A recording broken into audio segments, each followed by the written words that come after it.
அது மாத்திரமல்ல, தேவனுடைய வார்த்தைக்கு கிரேக்க மொழியிலே 2 வார்த்தைகள் உபயோகப்படுத்தப்பட்டிருக்கிறது. எல்லாம் நல்லா கவனிச்சுட்டே வாங்க. தேவனுடைய வார்த்தைக்கு 2 வார்த்தைகள் கிரேக்க மொழியிலே உபயோகப்படுத்தப்பட்டிருக்கிறது. ஒன்று லோகோஸ் என்கிற வார்த்தை பயன்படுத்தப்பட்டிருக்கிறது. இன்னொன்று ரேமா என்கிற வார்த்தை பயன்படுத்தப்பட்டிருக்கிறது. எல்லாம் சொல்லலாமா? Logos, rhema. யாருக்காவது பெண் பிள்ளை பிறந்துச்சுன்னா ரேமான்னு வச்சிடறாங்க. இன்னைக்கு பெண் பிள்ளைக்கு பேரு ரேமா அப்படின்னு வச்சிடறாங்க. நல்லா இருக்குது, பாக்கிரமா வச்சுக்கலாம், ஒன்றும் பிரச்சனை இல்லை. கவனிங்க, தேவனுடைய வார்த்தைக்கு கிரேக்க மொழியிலே 2 பதங்கள் பயன்படுத்தப்பட்டிருக்கிறது. ஒன்று லோகோஸ் என்கிற வார்த்தை பயன்படுத்தப்பட்டிருக்கிறது. இன்னொன்று ரேமா என்ற வார்த்தை பயன்படுத்தப்பட்டிருக்கிறது. சரி, லோகோஸ் என்றால் என்ன அர்த்தம்? லோகோஸ் என்று சொன்னால் ரிட்டன் வேர்ட் என்று அர்த்தம், எழுதப்பட்ட வார்த்தை என்று அர்த்தம். சரி, ரேமா என்றால் என்ன அர்த்தம்? ரேமா என்று சொன்னால் ரெவலேஷன் வேர்ட் என்று அர்த்தம், ஸ்போக்கன் வேர்ட் என்று அர்த்தம், வெளிப்பாட்டின் வார்த்தை என்று அர்த்தம், அல்லது பேசப்படுகிற வார்த்தை என்று அர்த்தம். புரிகிறது? ரேமா என்று சொன்னால் ரெவலேஷன் வேர்ட் என்று அர்த்தம், ஸ்போக்கன் வேர்ட் என்று அர்த்தம், வெளிப்பாட்டின் வார்த்தை, பேசப்படுகிற வார்த்தை என்று அர்த்தம். எனவே எபேசியர் 6ஆம் அதிகாரம் 17ஆம் வசனத்திலே நாம் வாசித்தோம், தேவ வசனமாகிய ஆவியின் பட்டயத்தை எடுத்துக்கொள்ளுங்கள். எதை எடுத்துக்கொள்ளுங்கள்? தேவ வசனமாகிய ஆவியின் பட்டயத்தை என்ன செய்து கொள்ளுங்கள்? எடுத்துக்கொள்ளுங்கள். ஆகவே எபேசியர் 6ஆம் அதிகாரம் 17ஆம் வசனத்திலே தேவ வசனமாகிய ஆவியின் பட்டயம் என்கிற இந்த இடத்திலே எந்த பதம்? இந்த 2 வார்த்தையில லோகோஸ் அல்லது இன்னொன்று ரேமா. இந்த லோகோஸ் அல்லது ரேமா இந்த எபேசியர் 6ஆம் அதிகாரம் 17ஆம் வசனத்திலே எந்த வார்த்தை அந்த இடத்திலே பயன்படுத்தப்பட்டிருக்கிறது என்று சொன்னால் ரேமா என்கிற வார்த்தை பயன்படுத்தப்பட்டிருக்கிறது. லோகோஸ் என்கிற வார்த்தை அங்கே பயன்படுத்தப்படவில்லை, ரேமா என்கிற வார்த்தை பயன்படுத்தப்பட்டிருக்கிறது. சரி, ரேமா என்றால் என்ன அர்த்தம்? வெளிப்படுத்தப்பட்ட வார்த்தை என்று அர்த்தம், வெளிப்பாட்டின் வார்த்தை என்று அர்த்தம், பேசப்படுகிற வார்த்தை என்று அர்த்தம். எல்லா காரங்களும் வைத்து சொல்லுவோம், வெளிப்பாட்டின் வார்த்தை, பேசப்படுகிற வார்த்தை. ஆமென். என்ன வார்த்தை? வெளிப்பாட்டின் வார்த்தை, பேசப்படுகிற வார்த்தை என்று அர்த்தம். எனவே எழுதப்பட்ட வார்த்தையை குறித்த எல்லாம் கவனிக்கிறீங்களா? எழுதப்பட்ட என்ன செய்யப்பட்ட? எழுதப்பட்டிருக்கலையா? எழுதப்பட்டிருக்கிற இந்த வார்த்தையை குறித்த ஒரு வெளிப்பாடை நாம் முதலாவது பெற்றுக்கொள்ள வேண்டும். இதை கவனிச்சுட்டே வாங்க. எழுதப்பட்ட இந்த வார்த்தை குறித்த ஒரு வெளிப்பாடை நீங்களும் நான் என்ன செய்ய வேண்டும்? முதலாவதாக பெற்றுக்கொள்ள வேண்டும். பிறகு என்ன செய்ய வேண்டும்? இந்த வெளிப்பாட்டின் வார்த்தையை நாம் நம்முடைய வாயில வைத்து என்ன செய்ய வேண்டும்? பேச வேண்டும். அதான் ஸ்போக்கன் வேர்டு. என்ன வேர்ட்? ஸ்போக்கன் வேர்டு, பேசப்படுகிற வார்த்தை, ரெவலேஷன் வேர்டு, வெளிப்பாட்டின் வார்த்தை. எழுதப்பட்ட இந்த வார்த்தை குறித்த ஒரு வெளிப்பாடை முதலாவது நாம் பெற்றுக்கொள்ள வேண்டும். பிறகு அந்த வெளிப்பாட்டின் வார்த்தை எடுத்து என்ன செய்ய வேண்டும்? நாம் நம்முடைய வாயிலை வைத்து பேச வேண்டும், உச்சரிக்க வேண்டும். கவனிங்க, எழுதப்பட்ட இந்த வார்த்தையை வெளிப்பாட்டின் வார்த்தையாய் என்ன செய்ய வேண்டும்? நாம் பெற்றுக்கொள்ள வேண்டும். எழுதப்பட்ட இந்த வார்த்தை வெளிப்பாட்டின் வார்த்தையாய் மாற வேண்டும். லோகோஸ் ரேமாவாக மாற வேண்டும். லோகோஸ் ரேமாவாக மாற வேண்டும். எத்தனை பேர் எழுதப்பட்ட வார்த்தையை கொண்டு வந்திருக்கிறீங்க? கொண்டு வந்திருக்கீங்களா? இது என்ன வார்த்தை? எழுதப்பட்ட வார்த்தை. நல்லா கவனிச்சு வாங்க. எழுதப்பட்ட வார்த்தை உங்க வீட்டுல 10 இருக்கலாம், உங்களுக்கு ஒரு பிரயோஜனம் கிடையாது. தெளிவா சொல்றேன். உங்க வீட்டுல 10 பைபிள் வச்சிருக்கலாம், அதனால உங்களுக்கு ஒரு லாபம் வராது. உங்க பிள்ளைக்கோ, உங்க குடும்பத்துக்கோ, உங்க வியாபாரத்துக்கோ, உங்க தொழிலுக்கோ, உங்க பிசினஸ்க்கோ ஒரு பிரயோஜனம் வராது. எழுதப்பட்ட இந்த வார்த்தை வெளிப்பாடா என்ன செய்ய வேண்டும்? உங்களுக்கு மாற வேண்டும். அந்த வெளிப்பாட்டின் வார்த்தை எடுத்து இப்போ உங்க வாயில வச்சு நீங்க உச்சரிக்கணும், நீங்க பேசணும். அப்பதான் அது எப்படி புறப்பட்டு போகுது? இருபுறமும் கருக்குள்ள பட்டயமா என்ன செய்கிறது? புறப்பட்டு போகிறது. அங்கே உங்களுக்கு வெற்றி என்ன செய்கிறது? உண்டாக்குகிறது. ஆகவே லோகோஸ் ரேமாவாய் மாற வேண்டும். எழுதப்பட்ட இந்த வார்த்தை வெளிப்பாட்டின் வார்த்தையா என்ன செய்ய வேண்டும்? மாற வேண்டும். நல்லா கவனிங்க, எழுதப்பட்ட இந்த வார்த்தை வெளிப்பாட்டின் வார்த்தையாக ஒரே நாள் என்ன செஞ்சிடாது? மாறிராது. இங்கதான் அநேக கிறிஸ்தவர்கள், அநேக பாஸ்டர்கள் கவனிக்காமல் தவறிவிட்டார்கள். கடமைக்கு எடுத்து வாசிக்கிறது பைபிள. இன்னைக்கு வாசிக்கலன்னா கத்திரிக்கிட்டு லாரி இருக்கில பிடிச்சி தள்ளி விட்டு விடுவாரோன்னு பயம், கைய காலை ஒடிச்சு கிடிச்சு விட்டு போடுவாரோன்னு பயம். பயத்துல கடந்து செய்யறது பைபிள.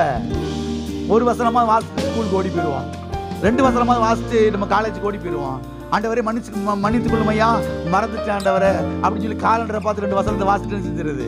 அதுக்கு பேர் தங்க வாக்கிய காலண்டர். என்ன வாக்கிய காலண்டரு? ஒரு பிரயோஜனம் இல்ல. நல்லா கவனிங்க, எழுதப்பட்ட இந்த வார்த்தை வெளிப்பாட்டின் வார்த்தையாய் உங்களுக்கு மாற வேண்டும். அப்பொழுதுதான் இந்த வார்த்தை உங்களுக்கு லாபத்தை கொண்டு வரும், உங்களுக்கு செழிப்பை கொண்டு வரும், உங்களுக்கு வெற்றியை கொண்டு வரும், உங்க சரீரத்தை சுகத்தை உண்டாக்கும், உங்க வாழ்க்கையில வெற்றியை உண்டாக்கும். எழுதப்பட்ட வார்த்தை எழுதப்பட்ட வார்த்தையா இருந்துச்சுன்னா உங்களுக்கு ஒரு லாபம் இல்ல. இந்த எழுதப்பட்ட வார்த்தை என்ன வார்த்தையா மாறணும்? வெளிப்பாட்டின் வார்த்தையா என்ன செய்யணும்? மாறணும். வெளிப்பாட்டின் வார்த்தையா மாறணும்னா மணிக்கணக்கில் உட்கார்ந்தாதான் இது மாறும். வெளிப்பாட்டின் வார்த்தையா சும்மா ஒரு 5 நிமிஷம் வாசிட்டு 10 நிமிஷம் வாசிட்டு ஓடுனா இது வெளிப்பாட்டின் வார்த்தை என்ன செய்யாது? மாறாது. அநேக கிறிஸ்தவர்கள் ஏன் வாழாமல் போனார்கள்? அதுக்கான பதில தான் சொல்லிக்கிட்டு இருக்கிறேன். ஊருக்கு கதை பேசுறதுக்கெல்லாம் நேரம் இருக்குது, வாய் அடிக்கிறதுக்கெல்லாம் மணிக்கணக்கில் உட்காந்து வாய் ஜாலம் அடிக்கிறதுக்கெல்லாம் டைம் இருக்குது. எல்லாம் இருக்கிறீங்களா? மணிக்கணக்கில் செல்போனை போட்டு நோண்டுறதுக்கெல்லாம் டைம் இருக்குது. அக்கா வீடு, தங்கச்சி வீடு, மதினியா வீடு, நாத்தனா வீட்டுக்கு போறதுக்கெல்லாம் டைம் இருக்குது.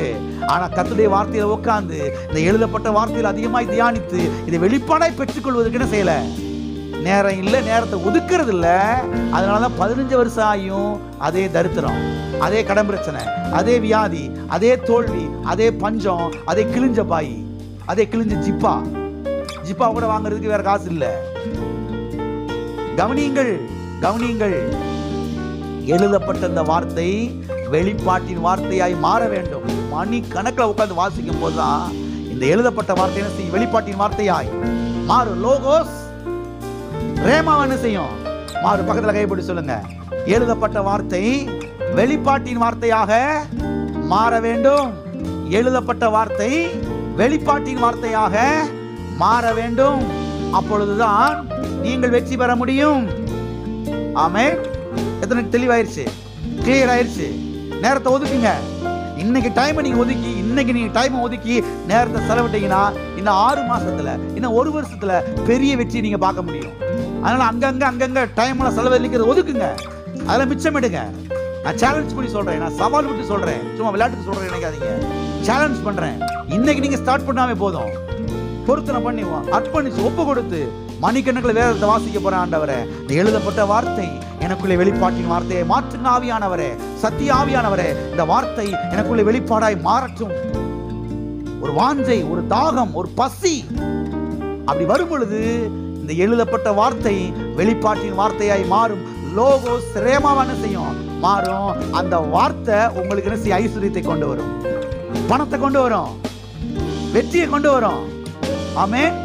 வாழ்வை கொண்டு வரும். ஆகவே இவ்விதமாய் வாயை திறந்து நீங்க பேசணும், வெளிப்பாடை பெற்றுக்கொள்ள வேண்டும். பிறகு அந்த வெளிப்பாட்டை வாயை திறந்து என்ன செய்ய வேண்டும்? பேச வேண்டும். விதமாய் நீங்கள் பேசும் பொழுது இந்த பூமியிலே நீங்கள் வெற்றி பெற முடியும்.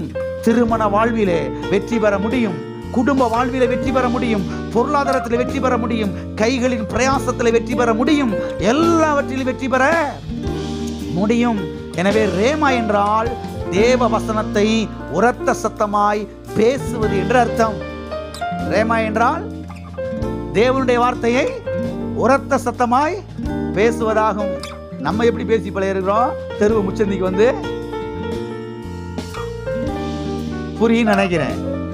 நம்ம எதை சத்தமா பேசிக்கிட்டு இருக்க? முச்சந்திக்கு வந்து சண்டை இழுக்கிறதுக்கு, வம்பு இழுக்கிறதுக்கு, அவளை இவளைன்னு பேசுறதுக்கு, அவனை இவனே அப்படி இப்படின்னு பேசுறதுக்கு, அதுக்கு வாயை ரொம்ப என்ன செஞ்சிருக்கிறோம்? ட்ரைனிங் பண்ணியிருக்கிறோம். ஆனா கர்த்தருடைய வார்த்தை வாயை திறந்து பேசுறதுக்கு ட்ரைனிங் பண்ணல, ட்ரெயின் பண்ணல, அதை பயிற்சி வைக்கவே செய்யல.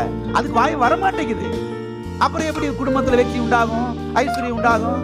நானும் சர்ச்சுக்கு தான் போனேன். என்ன போனேன் வந்தேன், உக்காந்தேன், போக கடவர்கள், வர கடவுள், உட்கார கடவுள், எழுந்திருக்கு போக கடவர்கள்.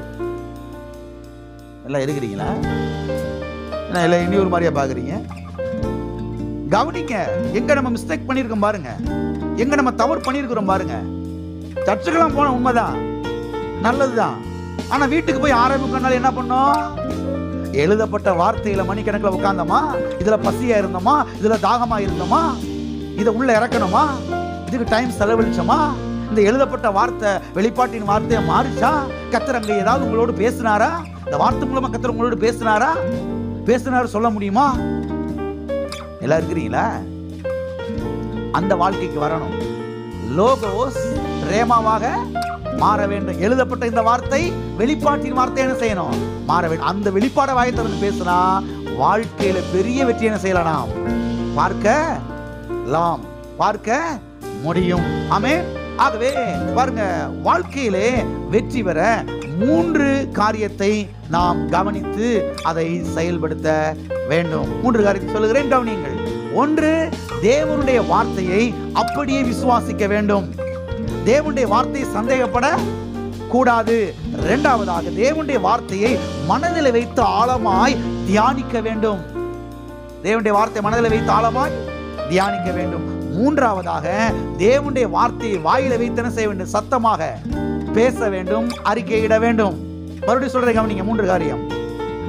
1, தேவனுடைய வார்த்தையை அப்படியே விசுவாசிக்க வேண்டும், சந்தேகப்படக்கூடாது. 2வதாக தேவனுடைய வார்த்தையை மனதில் வைத்து என்ன செய்ய வேண்டும்? சிந்திக்க வேண்டும், தியானிக்க வேண்டும். 3வதாக தேவனுடைய வார்த்தை எடுத்து என்ன செய்ய வேண்டும்? வாயை திறந்து சத்தமாய் அறிக்கையிட வேண்டும். கவனிங்க, இந்த 3ஐயும் நாம் செய்தோம் என்று சொன்னால் நம்முடைய வாழ்க்கையிலே நிச்சயமாக வெற்றியை பார்க்க முடியும், ஜெயத்தை பார்க்க முடியும், வாழ்வை பார்க்க முடியும், ஆசீர்வாதத்தை பார்க்க முடியும், செழிப்பை பார்க்க முடியும், ஒரு பெரிய பெருக்கத்தை நாம் பார்க்க முடியும், சரீர சுகத்தை பார்க்க முடியும், நன்மையை பார்க்க முடியும். எதற்கு கிளியர் ஆயிடுச்சு இதுவரைக்கும்? அவரே நமக்கு மகிமை பொருந்திய பட்டயமாயிருக்கிறார். அவர் நாமம் யெகோவா கேருப். அவருடைய நாமம் யெகோவா கேருப். யெகோவா கேருப் என்றால் என்ன அர்த்தம்? அவரே என்னுடைய மகிமையான பட்டயம். அவரே நம்முடைய மகிமையான பட்டயம் என்றால் என்ன அர்த்தம்? எது நம்முடைய மகிமையான பட்டயம்? அவருடைய வார்த்தை. அவருடைய வார்த்தை தான் மகிமையான பட்டயமாய் நமக்கு என்ன செய்யப்பட்டிருக்கிறது? கொடுக்கப்பட்டிருக்கிறது. எதற்காக கொடுக்கப்பட்டிருக்கிறது? சோல்னா பைக்கில் போட்டு வாசல்ல தொங்க விடுறதுக்கு இல்ல. எல்லாம் இருக்கிறீங்களா? இந்த வார்த்தை, வெளிப்பாட்டின் வார்த்தையை நாம் பெற்றுக்கொண்டு அதை வாயை திறந்து பேசுவதற்காக கொடுக்கப்பட்டிருக்கிறது. அவ்விதமாய் பேசும் பொழுது நம் வாழ்க்கையில் வெற்றி பெற முடியும்.